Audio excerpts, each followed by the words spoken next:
For the best imitations of Australian birds, the Dawson Memorial Shield has again been won by the pupils of the Mortdale Public School in New South Wales. Do you think baby boomers or millennials had it easy in their 20s? Let's discuss 20 mind-blowing facts between millennials and baby boomers. Number 20. No school debt. So the real meat of the issue is that most millennials have boomer parents. When the boomers were young, their money went a lot further, and there were more private sector pensions to look forward to. A person could work at Sears from high school graduation until retirement, and afford a house and a family, and have a pension to look forward to. But by the time millennials got to adult age, their parents were pushing them to go to college, because it used to be that any degree was a leg up in the world. So now there are millions of millennials with thousands of dollars in school debt, and nowhere near the expected return on investment. Millennials overall are much poorer than boomers were at their age. Now, all this could fall under the world changed, and that sucks. Except that those boomers are the parents of the millennials. So millennials spend their young adulthood hearing from their parents about how lazy and entitled they are while working full-time jobs, how stupid they were to go for non-STEM degrees that their parents encouraged at the time, that they're not loyal to jobs and quitting over nothing, and that they're irresponsible for not settling down and having families. Not to mention all the frivolous complaints about avocado toast and participation trophies.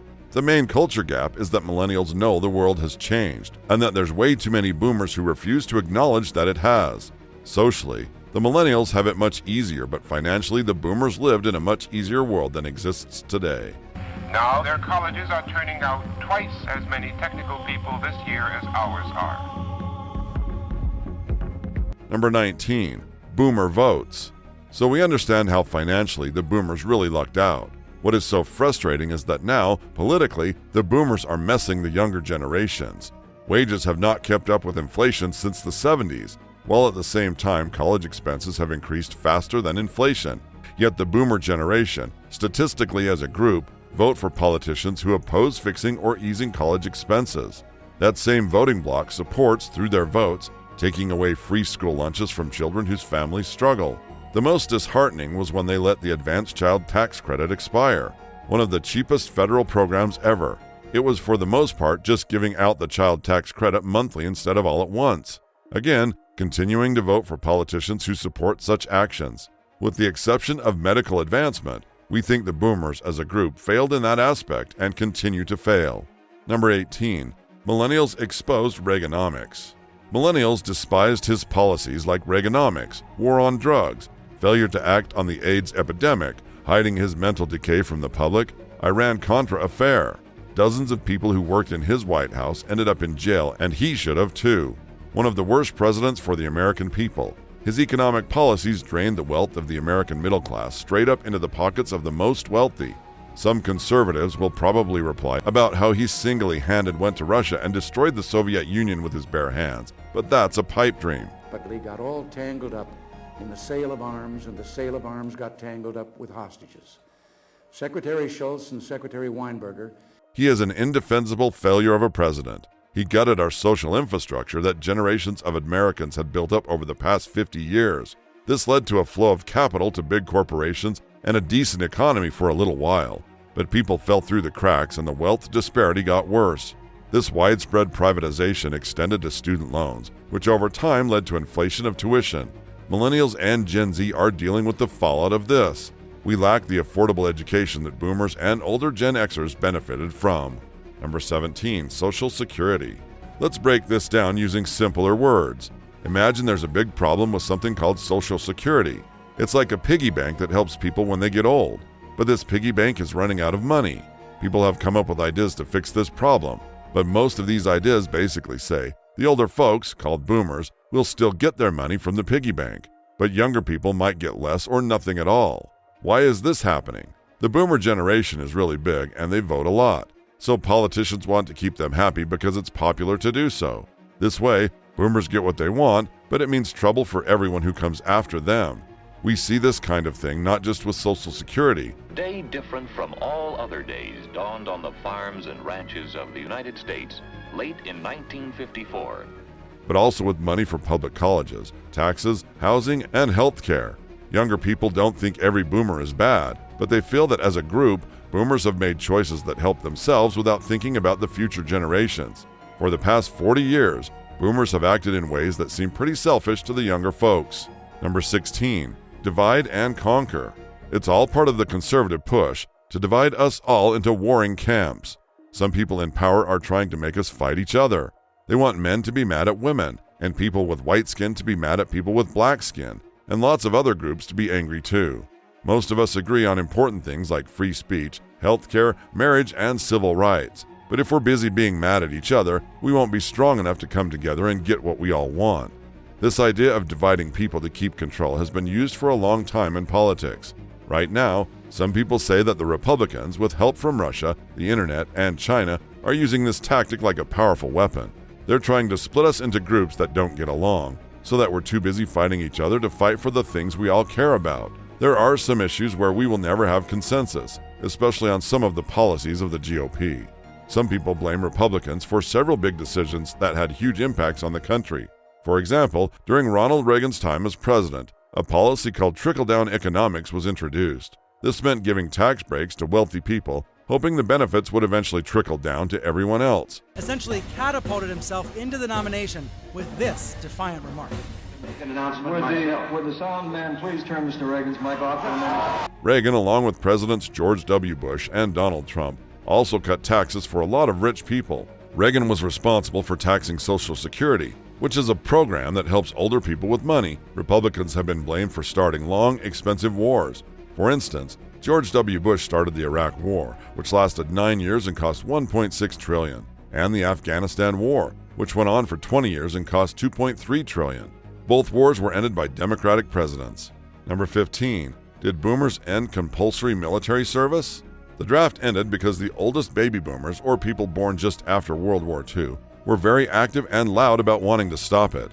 However, it was actually Congress and President Nixon who made the decision to end it. So it's not quite right to say the boomers ended the draft. It was those politicians who did it. In 1972, when the draft ended, the oldest boomers were only 26 years old. Not many of them were in Congress, where laws are made. Most of the people in Congress at that time were from the greatest generation, those who fought in World War II and were still in charge in 1972. While the draft ended, they kept something called the Selective Service System. This is a system where young men still have to sign up just in case the country needs a draft in the future. However, the draft hasn't been used in 50 years since then. Was the 165th Signal Photographic Company. They were the signal photo company attached to the US First Army. The 165th consisted of... Number 14. Boomers lacked activism. After World War II, a lot of people had babies all at once, which is why they're called boomers. This period is known as the baby boom. There were and still are many boomers alive today. They aren't all the same, they just share a similar age. On TV and in movies, often we see boomers doing important things, but that's not all of them.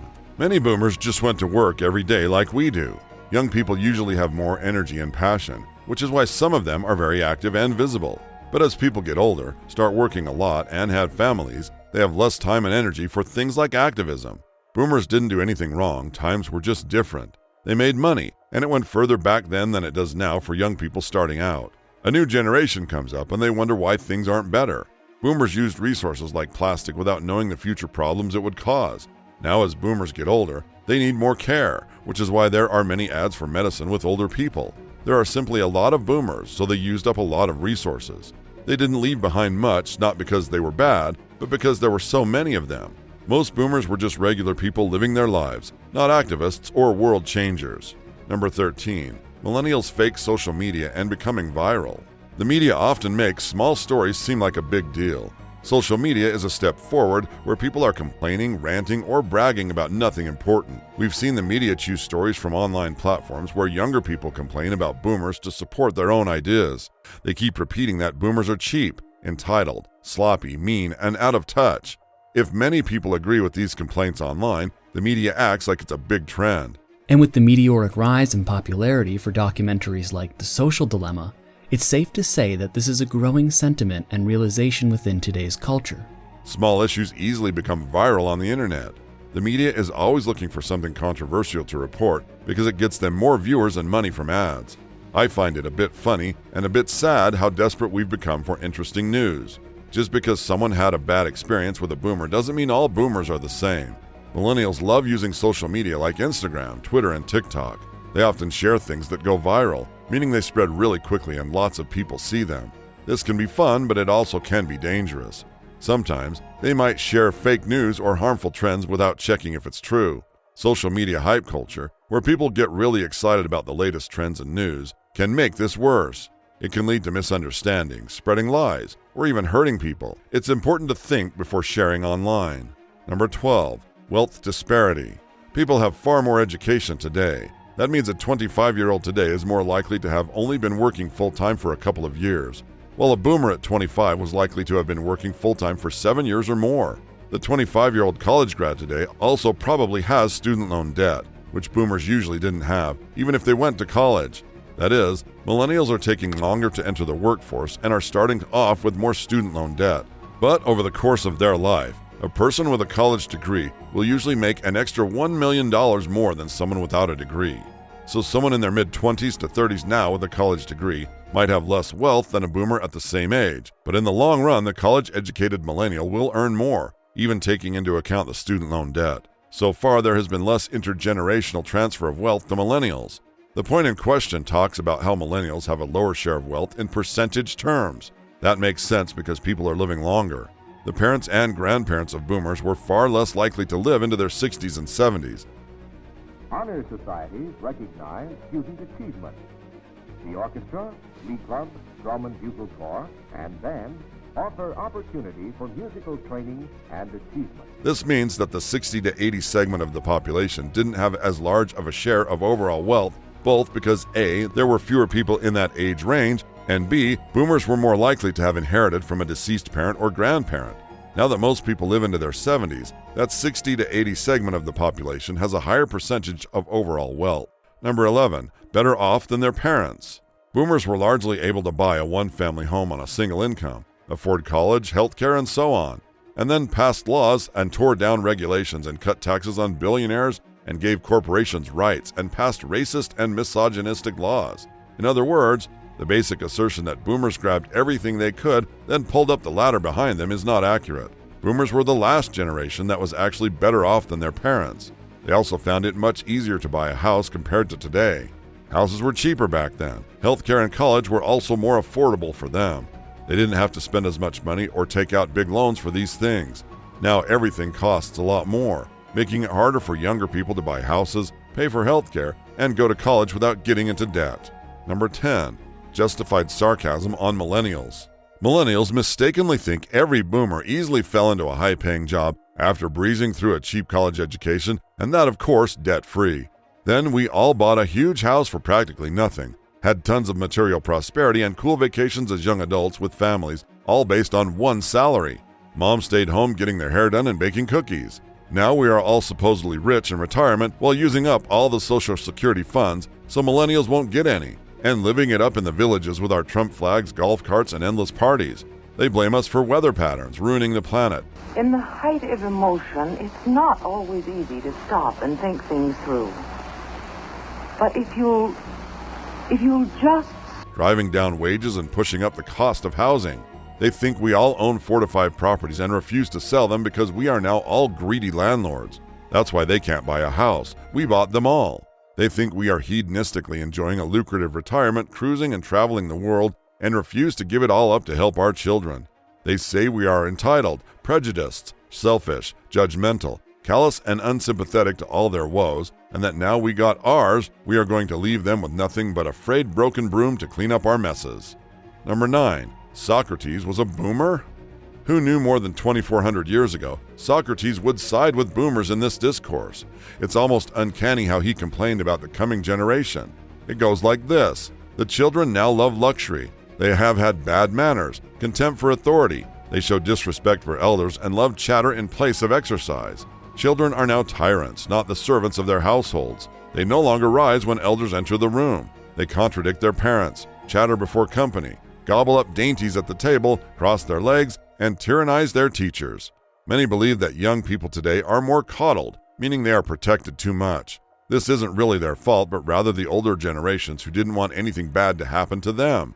Because of this protection, some young people might not be as ready for the real world. Not everyone is friendly and nice all the time. Some young people seem to expect everyone to always get along and be happy, like singing around a campfire. Any criticism or differing ideas can be seen as rude. They avoid conflict, try not to hurt feelings, and think everyone should always be happy. In the office, some young people openly talk about seeing therapists, almost like it's a badge of honor. This is different from the past when people only went to therapy for major problems and didn't talk about it casually. This shows a big change in how people think about mental health now compared to before. Number 8. Boomers are not the boogeyman. Boomers were brought up in the 40s, 50s, and early 60s to defer to adults, be polite, be seen and not heard. We were expected to respect our elders and our teachers, do our homework, play outside of sight and out of mind until the streetlights came on, and then come right home for dinner. Thanks. An atmosphere which removes the egghead stigma. Scholastic achievement is now recognized. Our parents had gone through the Great Depression and later saved the world from the Nazis and the aggressive imperialist Japanese. They wanted to forget the horrors of war and live a good life. Completely understandable. They settled down, bought houses, had lots of parties, and had us. Lots of us. When we hit our teenage years, they began to realize we might be different as a generation and not as docile and well-behaved as they had thought they raised us to be.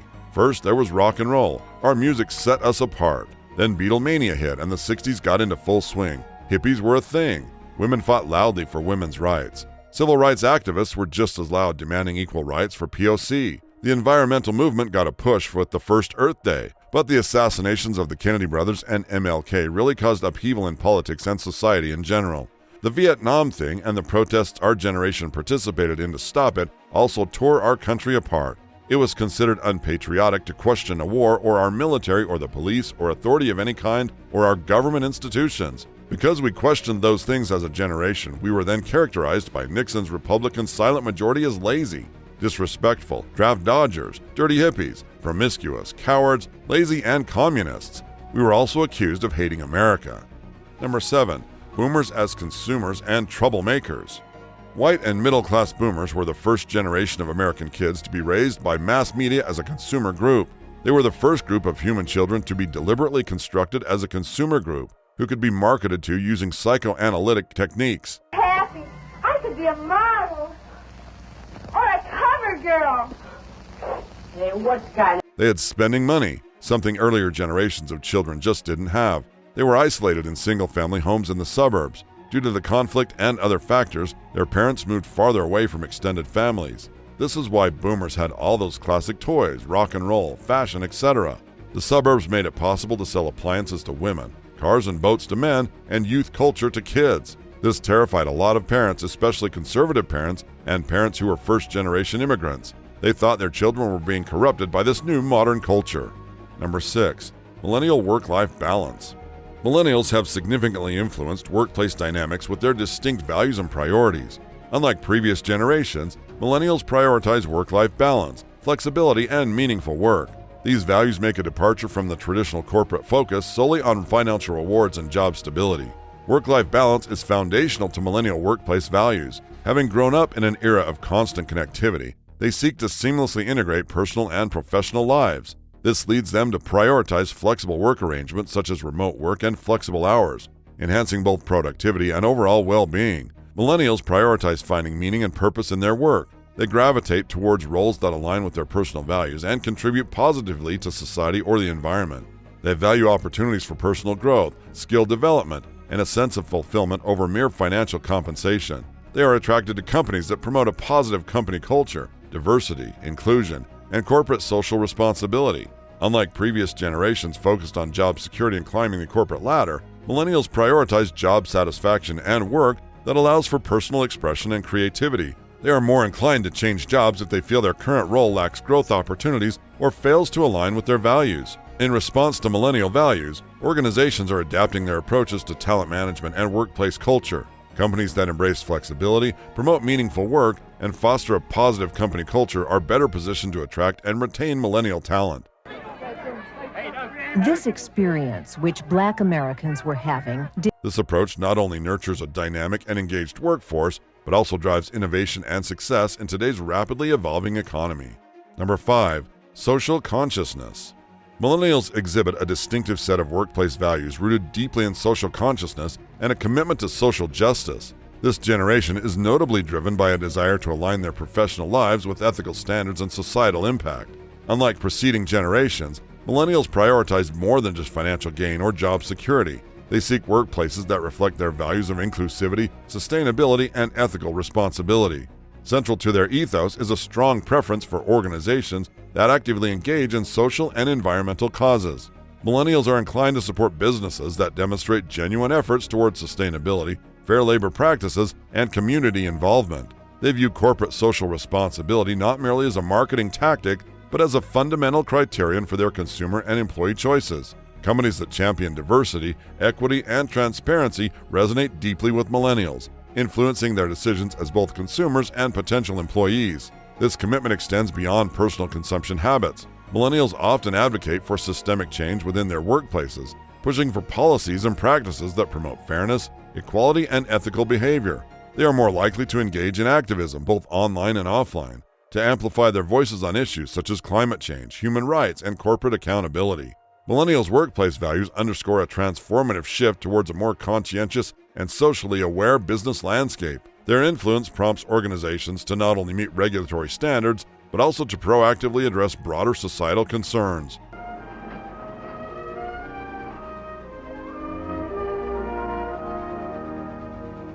As millennials continue to dominate the workforce, their emphasis on social consciousness is reshaping corporate culture and driving companies toward more sustainable and socially responsible practices. This generational trait serves as a powerful catalyst for fostering positive change within workplaces and beyond. Number 4. Delayed milestones. Millennials have reshaped societal norms and workplace values, notably through their tendency to delay traditional life milestones such as marriage, home ownership, and starting a family. This generational shift is influenced by a combination of economic challenges, rising student debt, and evolving societal expectations. One significant factor contributing to delayed milestones among millennials is economic instability, many entering the job market during or shortly after the global financial crisis of 2008, which led to a highly competitive job market and stagnant wage growth. This economic environment made it difficult for young adults to save enough for major purchases like homes, or to feel financially secure enough to start a family. Millennials carry a heavier burden of student debt than previous generations. The rising costs of higher education have resulted in substantial student loan obligations, which often take years to pay off. This financial strain further postpones decisions such as buying a home or starting a family, as millennials prioritize debt repayments and financial stability. Changing societal norms have played a pivotal role in millennials' decisions regarding life milestones. Unlike previous generations, millennials value experiences, personal growth, and work-life balance over traditional markers of success. Watching movies was a different experience in the 1960s. There was no instant access to popular movies. They are more likely to prioritize career advancement, travel, and self-discovery before committing to long-term relationships or parenthood. Millennials have witnessed shifts in cultural attitudes towards marriage and family. Many prioritize establishing themselves professionally and emotionally before settling down, viewing marriage and parenthood as personal choices rather than societal expectations. Millennials' tendency to delay traditional milestones like marriage, home ownership, and starting a family reflects their adaptation to economic challenges, student debt burdens, and changing social norms. This generational shift has profound implications for industries such as real estate, retail, and healthcare, as businesses adjust their strategies to cater to the evolving preferences and priorities of this influential demographic. Number 3. Economic impact of boomers. Baby boomers tend to lean conservative when it comes to economic policy. Supply-side economics, also known as trickle-down economics, has been one of the biggest economic pushes coming from the baby boomer generation. They tend to believe that if you remove tax burdens from the supply side of our economy and allow the free market to be completely unchained, then the jobs and wealth will filter down to the middle class and lower class. The drawbacks of supply-side economics is that it considers wealth at the top few percentages, making it harder to move from lower class to middle class, makes the middle class have less purchasing power, and doesn't account for our immense greed. Highway system with millions of miles of paved roads. They also control our government policies and regulations, and baby boomers control the big financial companies. Both laid the groundwork that led directly to the economic collapse in 2008. Number 2. Political influence. Baby boomers are really important because many of them have important jobs in the government, big companies, and the media. Because of this, they have the power to make rules and decisions that affect everyone. For example, boomers have made decisions about health care. They decide how doctors and hospitals should work and how people can get medicine. They also work on Social Security, which is money that people get when they are too old to work or if they can't work anymore. This is really important because it helps people have money to live on when they get older. Boomers also care about the environment. They make rules about how to keep the air and water clean and how to protect animals and plants. This helps make sure that the earth stays healthy for future generations. Because boomers are in charge of so many important things, the decisions they make can have a big impact on everyone's life. They have been leaders for a long time, and the things they care about and the choices they make can change the way our world works. Number 1. Boomers faced reality in the 80s. They grew up around the 50s, which was a time of economic security.